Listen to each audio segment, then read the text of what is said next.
الحمد لله نحمده ونستعينه ونستغفره ونؤمن به ونتوكل عليه ونعوذ بالله من شرور أنفسنا ومن سيئات أعمالنا من يهده الله فلا مضل له ومن يضلله فلا هادي له ونشهد أن لا إله إلا الله وحده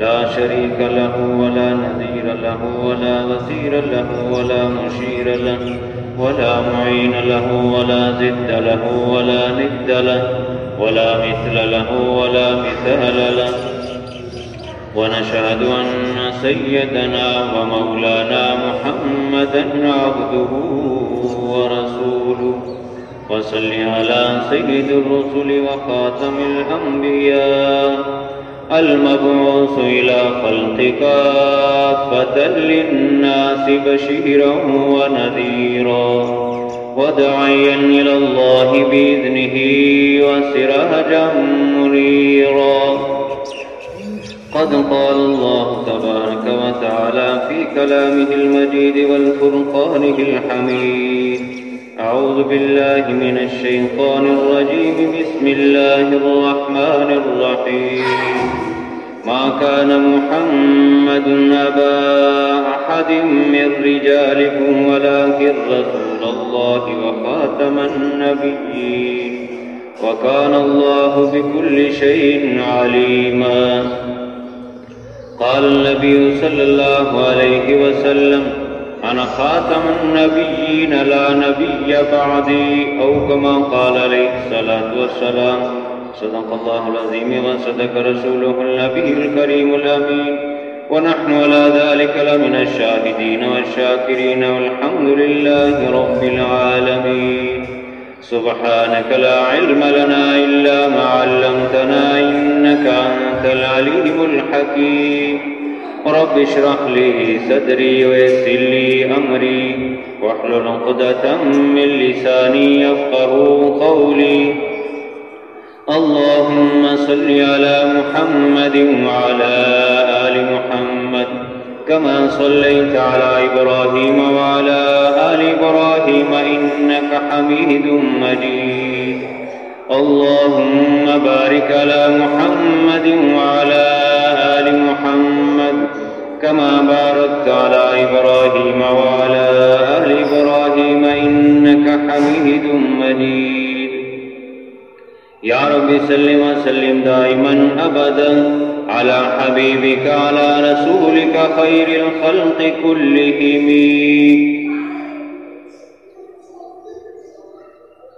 دین اسلام کے احکام نماز روزہ حج زکوٰۃ جہاد وغیرہ ان احکام میں سے کسی کا کوئی انکار کر دے جیسے مثلا نماز ہے ایک آدمی سستی کاہلی کی وجہ سے نماز نہیں پڑھتا وہ اور بات ہے لیکن ایک بندہ انکار ہی کر دے کہ نماز ہے ہی نہیں تو وہ مسلمان نہیں رہتا اسی طرح دیگر احکام ہے روزہ ہے حج ہے زکوٰۃ ہے لیکن یہ سارے کے سارے اعمال ہیں احکام ہیں ان سب کا مدار وہ عقیدے پر ہے عقیدہ اگر درست ہے صحیح ہے تو یہ اعمال اللہ کے ہاں اس کا ثواب ملنے کی امید ہے اور ان کا فائدہ ہے لیکن اگر عقیدہ نہیں درست تو لاکھ نماز پڑھتا رہے لاکھ دفعہ زکوٰۃ دیتا رہے حج کرتا رہے جہاد کرتا رہے اعمال کرتا رہے جب عقیدہ درست نہیں جو اساس اور بنیاد ہے دین اسلام کی عقیدہ درست ہونا ضروری ہے اس کے بغیر ان اعمال کا کچھ فائدہ نہیں اگر عقیدہ صحیح نہیں۔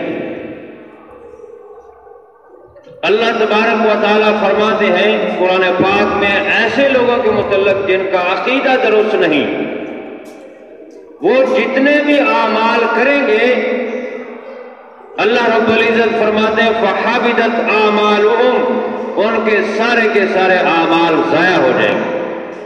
فلا نقیم لهم یوم القیامت وزنا، قیامت کے دن میزان ان کے لیے قائم نہیں کیا جائے گا کہ ان کے اعمال وزن کیے بغیر ہی غارت ہو گئے، ختم ہو گئے۔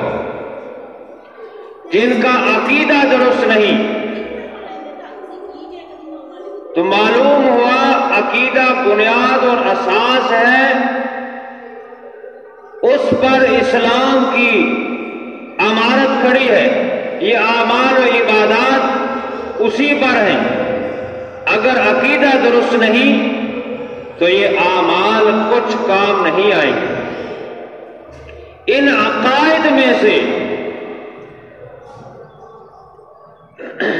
اب اس بات میں نہیں جاتا کہ عقیدے کا لغوی معنی کیا ہے۔ ان عقائد میں سے سب سے اہم اور سارے عقائد کی بھی بنیاد عقیدہ ختم نبوت ہے۔ عقیدہ ختم نبوت ہے تو عقیدہ توحید بھی ہے۔ عقیدہ ختم نبوت ہے تو آخرت اور قیامت کا عقیدہ ہے۔ عقیدہ ختم نبوت اگر ہے تو فرشتوں کا، جنت اور دوزخ کا ماننا، کتابوں کا ماننا، ان پر ایمان لانا اس کا عقیدہ، انبیاء، نبوت اور رسالت کا عقیدہ، ختم نبوت کا عقیدہ، یہ بنیادی ہے۔ یہ سب عقائد ہیں اگر عقیدہ ختم نبوت ہے۔ اگر عقیدہ ختم نبوت نہیں ہے تو عقیدہ توحید بھی نہیں باقی رہے گا، کیونکہ عقیدہ توحید بتایا کس نے ہے؟ جو خاتم الانبیاء ہے اس نے بتایا، جو آخری نبی ہے، جس پر ایمان لانا ضروری ہے کہ وہ آخری نبی ہے۔ اگر اس کے آخری ہونا،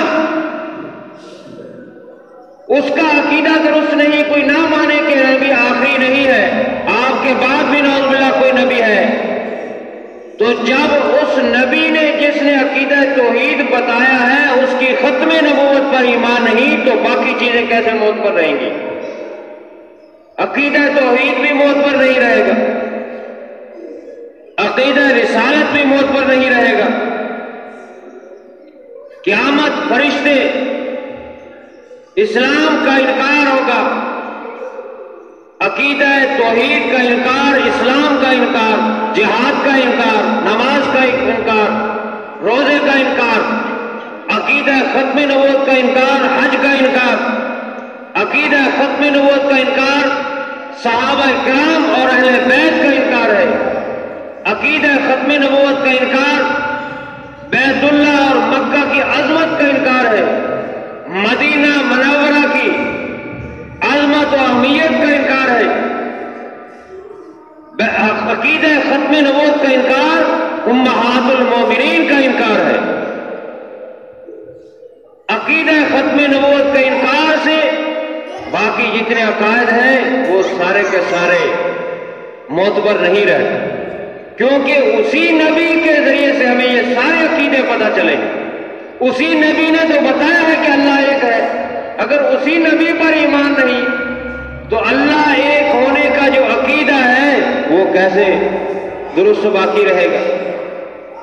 اسی طرح دیگر عقائد، قادیانی لابی وہ مختلف طریقوں کے ساتھ حملہ آور ہے اور ہم خواب خرگوش سوئے ہوئے۔ وہ آج ہماری نوجوان نسل کو اپنے شکنجے میں لیے ہوئے، ان کے ایمان کے ڈاکو بنے ہوئے ہیں، مختلف طریقوں کے ساتھ مختلف انداز کے ساتھ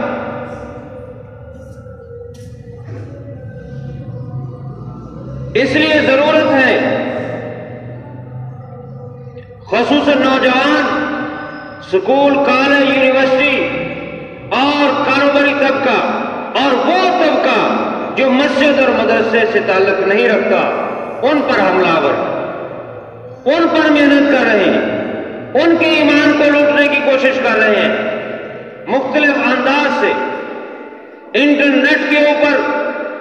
اس انٹرنیٹ کے ذریعے سے پوری دنیا ایک گلوبل کی شکل اختیار کر گئی ہے، اس سے فائدہ اٹھاتے ہوئے یہ مسلمان نوجوان اور مسلمان نسل کا ایمان برباد کر رہے ہیں۔ چونکہ ہمارے نوجوان کو جو علماء سے، مدارس اور مساجد سے وابستہ نہیں ہے، ان کو دین کے متعلق کچھ معلومات نہیں ہوتی، اس لیے ان کے شکوک و شبہات کے جواب نہیں دے سکتے، اور آخرکار ان کے شکنجے میں آ جاتے ہیں اور اپنے ایمان سے ہاتھ دھو بیٹھتے ہیں۔ اس لیے ہمیں بیدار ہونے کی ضرورت ہے۔ چھوٹا سا ایک واقعہ عرض کرتا ہوں۔ پروفیسر سمیر ملک، وہ انٹرنیٹ پہ کام کرتے ہیں، قادیانیوں کے خلاف ختم نبوت کا کام کرتے ہیں، ان کی ایک پوری ٹیم ہے، ان کے ساتھ محترم اسامہ گیلانی ہے۔ یہ اسامہ گیلانی شاعر اسلام حضرت مولانا امین گیلانی رحمہ اللہ کے پوتے ہیں، اور شاعر ابن شاعر حضرت سید سلمان گیلانی کے بیٹے ہیں۔ وہ بھی ان کے ساتھ مل کر نیٹ پر قادیانی جو شکوک و شبہات پھیلا رہے ہیں، مسلمانوں کے ذہنوں کو ورگلا رہے ہیں اور ان کے ایمان کو لوٹ رہے ہیں، انٹرنیٹ پہ کام کرتے ہیں۔ اور ایک ختم نبوت کا محاذ، اس پر یہ خوب اپنا وقت صرف کر رہے ہیں۔ کہتے ہیں ایک رات میں اسی طرح آن لائن قادیانی جو اعتراضات کر رہے تھے ان کا جوابات دے رہا تھا، اسی دوران ایک نوجوان نے ایک اعتراض کیا۔ اس نے سوال کیا کہ تم مسلمان پروپیگنڈا کرتے ہو کہ مرزا غلام احمد قادیانی نے اللہ تعالیٰ کی شان میں گستاخی کی ہے، اللہ تعالیٰ کی ذات کے متعلق گستاخی کی ہے، اللہ تعالیٰ کی صفات کے متعلق گستاخی کی ہے، یہ تم جھوٹ بولتے ہو، پروپیگنڈا کرتے ہو، اس کی کوئی حقیقت ہے تو ثبوت پیش کرو۔ اسامہ گیلانی کہتے ہیں میں نے خاموشی کے ساتھ، بڑی تسلی کے ساتھ اس کا سوال سنا۔ اس کے بعد میں نے انہی کی کتابیں نکالی، مرزا غلام قادیانی کی کتاب نکالی، کشتی نوح صفحہ نمبر 47، اسی طرح ایک دوسری حوالہ اس کے سامنے پیش کیا جس میں مرزا غلام قادیانی لکھتا ہے کہ میں نے کشف میں دیکھا کہ میں عورت بن گیا ہوں اور اللہ تعالیٰ نے میرے ساتھ رجولیت کی قوت کا اظہار کیا ہے۔ الیاذ باللہ، عام الفاظ میں یوں سمجھے کہ جو میاں بیوی آپس میں معاملہ کرتے ہیں، اللہ نے میرے ساتھ وہ کیا، میں عورت بن گیا تھا۔ الیاذ باللہ، نقل کفر نباشد۔ یہ اسلامی قربانی ان کی کتاب ہے قادیانیوں کی، ٹریکٹ نمبر 34 میں اس نے لکھا ہے۔ یہ کتابوں کے حوالے سکین کر کے اس نوجوان جو قادیانی اس کے سامنے پیش کیے کہ یہ دیکھو تمہارا مرزا غلام قادیانی یہ بکواس کر گیا ہے، اللہ تعالیٰ کی شان میں گستاخی کر گیا ہے، جو کبھی دنیا میں کسی نے نہیں کی، وہ اللہ تعالیٰ کی شان میں گستاخی کر گیا ہے۔ جب سکین کر کے اس قادیانی نوجوان کے سامنے پیش کیے تو نوجوان قادیانی حیرت اور پریشانی کے سمندر میں ڈوب گیا، سکتے میں آ گیا کہ یہ کیا، یہ واقعی ایسا ہے؟ اس نے اسامہ گیلانی کو کہا مجھے فون دیجیے، اپنا فون نمبر دے دیا، کہا میں بعد میں رابطہ کروں گا۔ رات کے 2 بج گئے، یہ قادیانی نوجوان اس کے بعد اپنے بستر پر گیا سونے کے لیے، لیکن کہتا میں کروٹیں لے رہا ہوں، ادھر ادھر ہو رہا ہوں، نیند نہیں آ رہی، پریشانی کے عالم میں کہ جس کو میں نبی مانتا ہوں مرزا غلام قادیانی اللہ کی شان میں اتنی بڑی گستاخی کر گیا ہے اور میں اس کو نبی مان رہا ہوں، یہ کیسے زندہ ہوں میں؟ صبح اٹھا، اپنے قریب کے علاقے کے قادیانی مربیوں کے پاس جاتا ہے، ان کو جا کے کہتا ہے مبلغین کو کہ میرے کچھ اعتراضات ہیں، شکوک و شبہات ہیں، ان کو زال کیجیے۔ قادیانی مربیوں نے سنے اور سننے کے بعد جب ان کے سامنے اس قادیانی نوجوان نے حقیقت رکھی کہ یہ حوالے ہیں، کیا یہ ہماری کتابوں کے نہیں ہیں، قادیانیوں کی کتابوں کے نہیں ہیں، تو وہ مبلغین قادیانی بجائے اس کے کہ کوئی حق کو مان جائے اور حقیقت کو تسلیم کر دے، وہ تعویلات کرنے لگے، اس کی ادھر ادھر کی باتیں کرنے لگے۔ کہتے ہیں میری پریشانی اور بڑھ گئی اور میں نے کہا کہ میں مزید اپنے مذہب کا یعنی قادیانیوں کا مطالعہ کروں گا کہ اس میں کیا ہے۔ چنانچہ اس نے مزید کتابوں کا مطالعہ کیا اور پھر 1 ہفتے کے بعد اس دوران انہوں نے کچھ کتابیں بھی دی ان کو، اسامہ گیلانی نے کہ تم اس کا مطالعہ کرو۔ 1 ہفتے کے بعد کہتے ہیں کہ مجھے فون آیا اس قادیانی نوجوان کا اور اس نے کہا اسامہ گیلانی مبارک ہو، میں حق پہچان گیا۔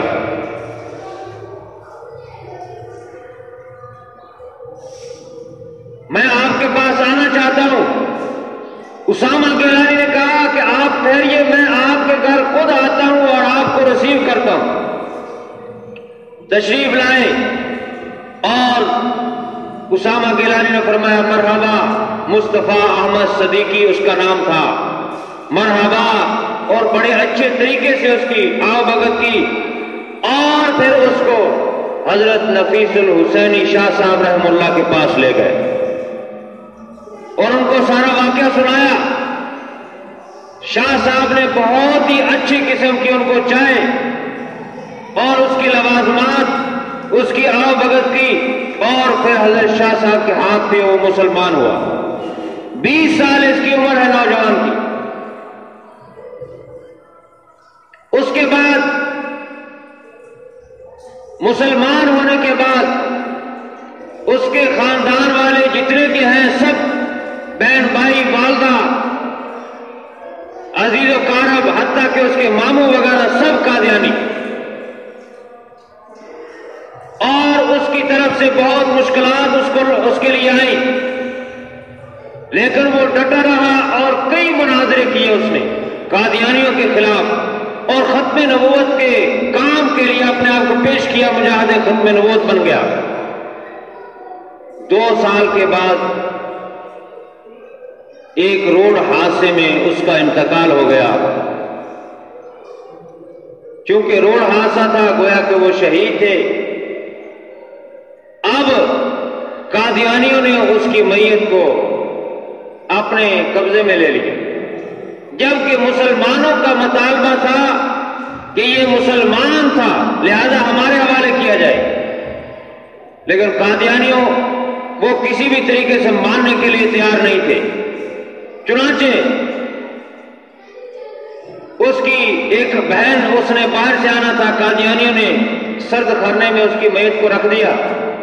2 دن گزرے، اس کی بہن آئی، ادھر سے مسلمان بہت زیادہ جمع ہو گئے، اور آخرکار جب دیکھا کہ مسلمان ہزاروں کی تعداد میں جمع ہو رہے اور یہ ہمارے کنٹرول میں نہیں رہیں گے، انتظامیہ بے بس ہے، تو انہوں نے میت کو مسلمانوں کے سپرد کر دیا۔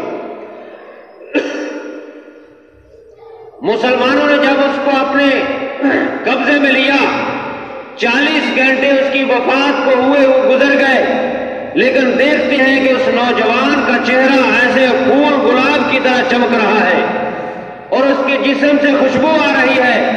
کوئی مجاہد ختم نبوت اس کے جسم کو چھو کر اپنے کپڑوں کو لگا رہا ہے، اپنے چہرے کو لگا رہا ہے، کوئی اس کے چہرے اور جسم کا بوسہ لے رہا ہے۔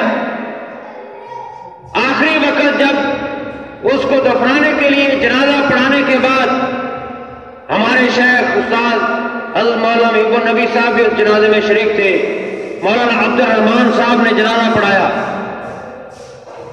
جنازہ پڑھانے کے بعد اس کی والدہ نے کہا کہ تم مسلمانوں لے جا رہے ہو لیکن آخری وقت مجھے چہرہ دکھا دو۔ اس کو چہرہ دکھایا گیا تو وہ رو پڑی، اس نے کہا مسلمانوں میرے بیٹے کو تم نے دلہا بنا دیا ہے، اور پھر اس کو دفنا دیا گیا۔ اس طرح کے واقعات پیش آ رہے ہیں جس سے مسلمان نوجوانوں کے ایمان کو سلب کیا جا رہا ہے، ان کے ایمان پر ڈاکہ ڈالا جا رہا ہے۔ اس لیے ضرورت ہے کہ ہم ختم نبوت کے کام کو کریں۔ بہت زیادہ مشکلات آتی ہیں، اگر کوئی مسلمان ہوتا ہے اس کو دھمکیاں ملتی ہیں۔ خلیفہ ہارون رشید ایک دفعہ اپنی بیوی زبیدہ خاتون کے ساتھ جا رہے تھے تو رستے میں حضرت بہلول جو مجذوب تھے، اللہ والے تھے، وہ بیٹھے ہوئے ایک جگہ پر ریت اور مٹی سے گھر بنا رہے تھے، جیسے بچے گھر بناتے ہیں، گھر بندے۔ خلیفہ ہارون رشید نے پوچھا بہلول، حضرت بہلول کیا کر رہے ہیں؟ کہا جنت کے محل بنا رہا۔ کہا بیچو گے؟ کہا کتنے کا؟ کہا 1 درہم کا 1 محل۔ خلیفہ ہارون رشید ہنس پڑا، کہتا ہے اتنا سستا جنت کا محل، 1 درہم کا 1 محل۔ بیوی کہتا چلو آگے، یہ تو ایسے ہی ہے۔ گزر گیا وقت، رات آئی، خواب میں دیکھتا ہے ایک جنگل میں شکار کے لیے نکلا ہوا ہے، نکلتے نکلتے آگے پہنچا، حتیٰ کہ پیاس لگی، بھوک نے تڑپایا، دیکھتا ہے ایک محل ہے، بہت بڑا خوبصورت سونے اور چاندی کا محل۔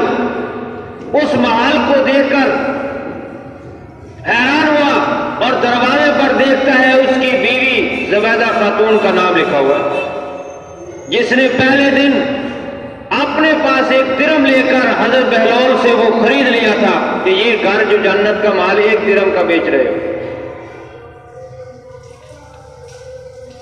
چنانچہ دیکھتے ہیں کہ اس کی بیوی کا نام لکھا ہوا ہے، آگے بڑھا کہ یہاں داخل ہوتا ہوں کچھ کھانے پینے کو ملے گا۔ آگے جاتا ہے، دربان جو کھڑے ہیں دروازے پر، اس نے کہا کہ یہ تم یہاں پر نہیں جا سکتے۔ اس نے کہا یہ میری بیوی ہے۔